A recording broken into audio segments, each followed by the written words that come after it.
আসসালামু আলাইকুম, সবাই কেমন আছেন? আশা করি সবাই ভালো আছেন। আমি আল্লাহর রহমতে ভালো আছি। তো আপনাদের মাঝে আরেকটা নতুন ব্লগ ভিডিও নিয়ে চলে আসলাম।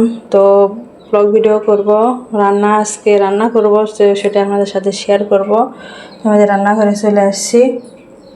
তো এখানে এই যে সব কিছু কিন্তু আমি রেডি করে রাখছি। তো আপনার সব কিছু দেখালে ভিডিওটা বড় হয়ে যায়, এই জন্য এখানে এই যে খাসির মাংস আমি নিয়েছি। এটা হচ্ছে আকিকার, আমার ভাইয়ের মেয়ে আকিকার দেওয়া হয়েছে, তো সেই খাসির মাংস। তো সেটা আজকে এই যে আলু দিয়ে রান্না করব। আর রান্না করব এখানে যে পেঁয়াজ কেটে রেখেছি, মশলাপাতি সব কিছু রেডি করে রাখছি। আর যাতে কম খরচে গ্যাস কম বাঁচে, এই জন্য এই যে প্রেশার কুকার নিয়েছি। কিন্তু প্রেশার কুকারে আমি দেখেছি সব কিছুই যে কোনো রান্না, ভাত দেন, আপনি যে কোনো তরকারি দেন, কিন্তু খুব তাড়াতাড়ি কিন্তু হয়ে যায়। এতে কিন্তু গ্যাস আমাদের সাশ্রয় হয়। আর এমনিতে কিন্তু পাতিলে রান্না করলে কি হয়, গ্যাসটা কিন্তু বের হয়ে যায়, তখন কিন্তু মাংস সিদ্ধ হতে অনেক সময় লাগে। আর প্রেশার কুকারে দেখা যাবে যে 10-15 মিনিট লাগেই না, তো 3-4টা সিটি দিলেই কিন্তু হয়ে যায় কিন্তু রান্নাটা।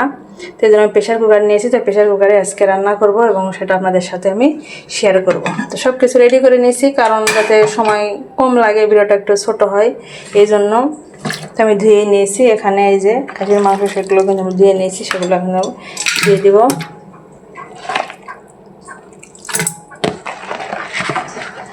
ধুয়ে রাখছি যাতে ভিডিওটা ছোট হয়, এই জন্য। তো এই যে দিয়ে নিয়েছি। আলুটা কিন্তু আমি পরে দিব, আগে আলুটা দিব না। তো এখানে যে পেঁয়াজ রাখছি, তো ওগুলো মশলা কিন্তু আমি দিয়ে নেব।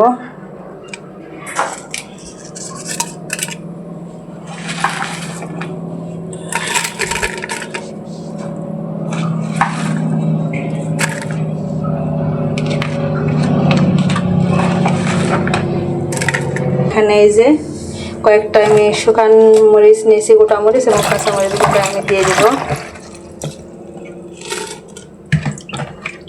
কাটবো না, হবে গোটাই দিয়ে নিলাম।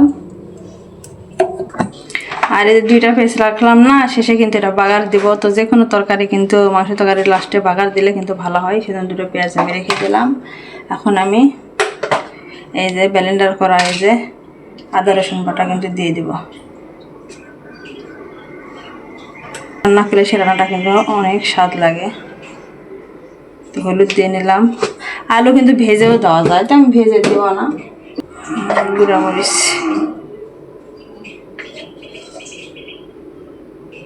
মরিচ সাধারণত ঝাল কম হয়, এই জন্য একটু বেশি দিতে হয়। লবণও দিয়ে দিলাম, কাঁচা জিরা দিয়ে নেব না। এখন এই যে তেল দিয়ে কিন্তু মাখিয়ে দেব। কিন্তু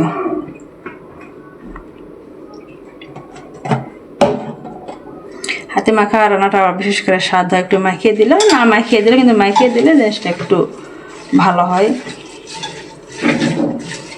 প্রেশার কুকারেতে মাখিয়েই দিতে হবে, কারণ নাড়াচাড়া করা যাবে না বারবার, এই জন্য একটু মাখিয়ে দিই।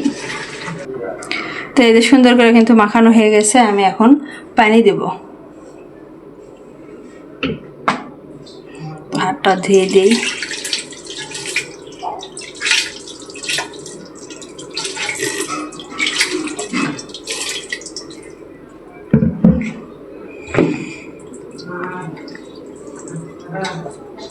অল্প পানি দিলে কিন্তু সিদ্ধ হয়ে যাবে।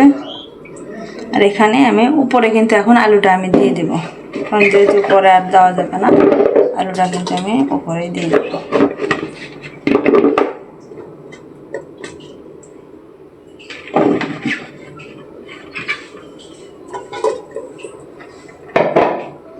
হয়ে গেছে,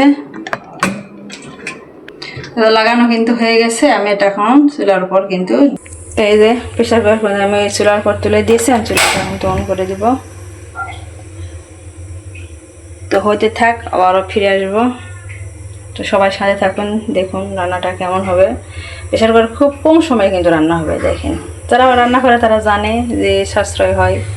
তো সবাই এভাবে রান্না করবেন। বিশেষ করে আমিও নেব, আর একটা আছে তো আরেকটা নিতে হবে, কারণ ভাতটা এখন থেকে আমি মনে করি সব কিছুই রান্না করবো প্রেশার কুকারে। এতে আমাদের কারেন্ট খরচাও কম হবে, বিলটা একটু কম আসবে এবং গ্যাসও সাশ্রয় হচ্ছে প্রেসার কুকারে রান্না করলে। তোমার ভিডিওটা দেখে যারা এই পর্যন্ত দিয়ে চলে আসছেন, তো সবাই প্লিজ একটা লাইক দিবেন এবং সুন্দর একটা কমেন্ট করে ভিডিওটা ফুল ওয়াচ করে দেখবেন। তো হতে থাক রান্না, সিটি দিবে। তো একটু চলো না আমাদের একটু ঘুরে আসি, আমি ছাদে ঘুরে আসি, দেখায় আজকের আবহাওয়াটা কীরকম। মাটির চুলায় রান্না করতে চাইছিলাম, তো ছাদের আবহাওয়াটা একটু দেখে নিয়ে আসি চলেন।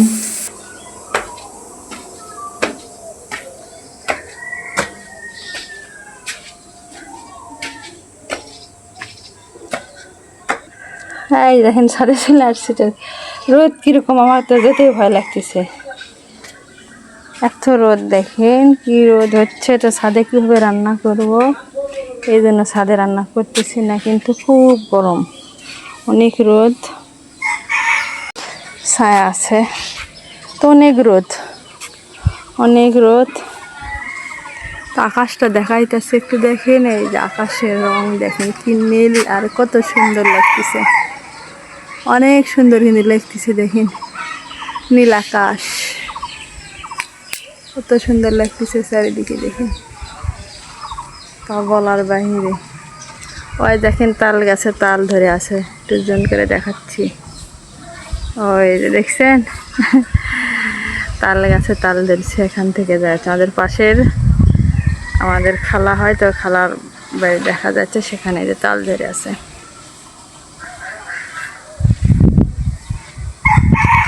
আর একটা জিনিস আপনাদেরকে দেখাই, দেখেন অনেক দিন তো দেখাইছিলাম যে আমার বেদানা গাছে অনেক ফুল, কিন্তু ফুল আসে বাট পড়ে যায়, কিন্তু এবার বেদানা কিন্তু এই দেখেন আটকেছে, এই দেখেন মাশাল্লাহ একটা, ওই যে ওখানে একটা, এই যে নিচে দেখেন, এই যে মাশাল্লাহ আটকিতেছে, এবার হয়ে যাবে। তো খুব ভালো লাগছে, কিন্তু এই জন্য একটা দুইটা তিনটা মানে দেখা যাচ্ছে, তো আরও তো অনেক ফুল আছে, তো দেখা যাক এখানেও আছে, এই যে তো আপনাদের সাথে একটু শেয়ার করলাম। এই মানে ফলটা খাওয়া যেমন তখন দেখতেই কিন্তু কত দেখেন সুন্দর লাগে। আর মরিচ গাছে দেখেন আবারও মরিচ ধরছে, এই যে আবার এই যে মরিচ কিন্তু উঠাইছিলাম, তো এখানে আবার এই যে ফুল ধরছে, দেখেন এই যে ফুল দেখা যাচ্ছে, আবার ধরলাম মরিচ। এই দেখেন এটা কিন্তু বড়ই গাছের টবে কিন্তু গাছটা কিন্তু হয়েছে, এই যে বড়ই গাছ, তো বড়ই গাছ আছে, আবার কিন্তু এই মরিচ গাছটা কিন্তু সাইড থেকে হয়ে গেছে।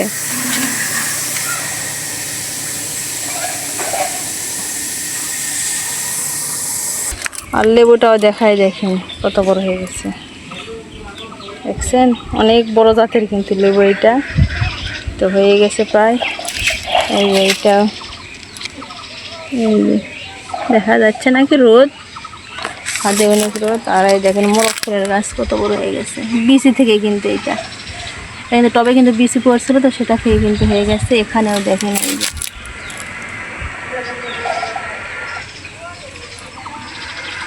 তো অনেক রোদ, ছাদে থাকা যাবে না, কিন্তু এই যেগুলো পাতা কিন্তু খাওয়া হয়, কিন্তু আমরা খাই না, নাকি একটা পাতা নিয়ে যাই, তো লবণ দিয়ে খাবো, তো ছাদে থাকা সম্ভব না, নিচে যাই, তো চলেন। অনেক রোদ, পাখির কিছু দেখেন, এদিকে দুইটা সিটি কিন্তু দেওয়া হয়ে গেছে প্রায়, তো চলে আসবো আবারও।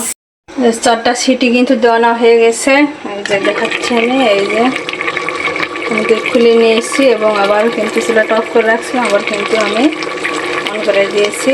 এখন একটু কষিয়ে নিতে হবে, কারণ যেটা নাড়াচাড়া করা যায়নি। দেখুন সিদ্ধ হয়ে গেছে, কিন্তু এই যে একটু মানে কষিয়ে নিলেই কিন্তু পেস্টটা সেটা কিন্তু এমনিতেই কিন্তু গলে যাবে, যে গলে গেছে, একটু নাড়াচাড়া করতে হবে। তো কিছুক্ষণ মানে 2 মিনিট কষানোর পর আমি কিন্তু আবার ঝোল দিয়ে দেবো।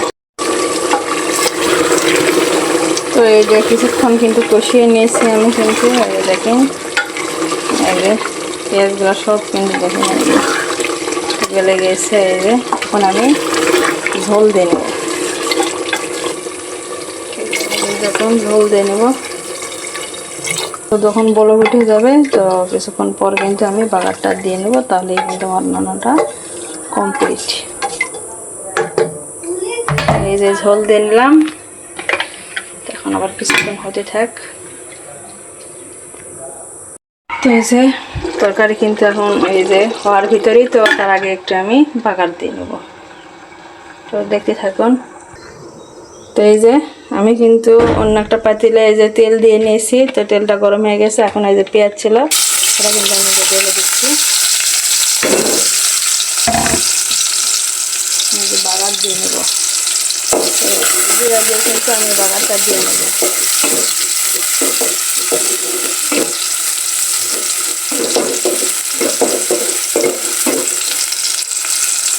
আর বাগার দেওয়ার জন্য যেহেতু কিন্তু প্রেশার কুকার কিন্তু ঢেলে দেওয়া যাবে না, এই জন্য কিন্তু কিছু তরকারি কিন্তু আমি এখানে তুলে রাখছি।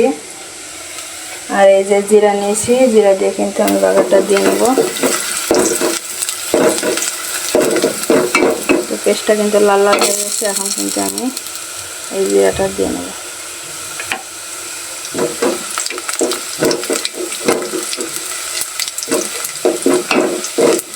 রান্না করতে ভয়েস দিলে কিন্তু ভালো হয়, পরে কিন্তু ভয়েস দিলে সেটা কিন্তু খুব একটা মিলে না, তো খারাপ লাগে। এই যে হয়ে গেছে কিন্তু, এখন আমি এই যে তরকারিটা কিন্তু তুলে রাখলাম সেটা কিন্তু দিয়ে দিব।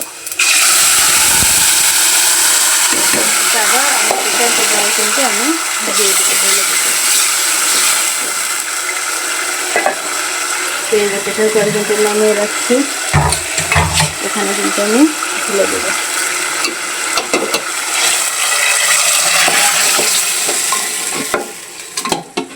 তো আর 2 মিনিট রান্না করলে কিন্তু, তো এই যে ঢেলে দিয়েছি, আমি প্রেশার কুকার কিন্তু আমি চুলার পর আবার তুলে দিয়েছি। তো আর বেশিক্ষণ না, ওই 2-3 মিনিট কিন্তু জাল করলে কিন্তু আমার রান্নাটা কিন্তু কমপ্লিট। তো আর কিছুক্ষণ আমি ঢেকে দিই, কারণ তরকারি খাওয়ার ভিতরে কিন্তু প্রেশার কুকার কিন্তু একদম খালি হয়ে গেছে। তো তরকারিটা কিন্তু আমি নামিয়ে নিয়েছি, তো দেখা আপনাদের। এই যে আলু দিয়ে খাসির মাংস রান্না, দেখেন কেমন হয়েছে।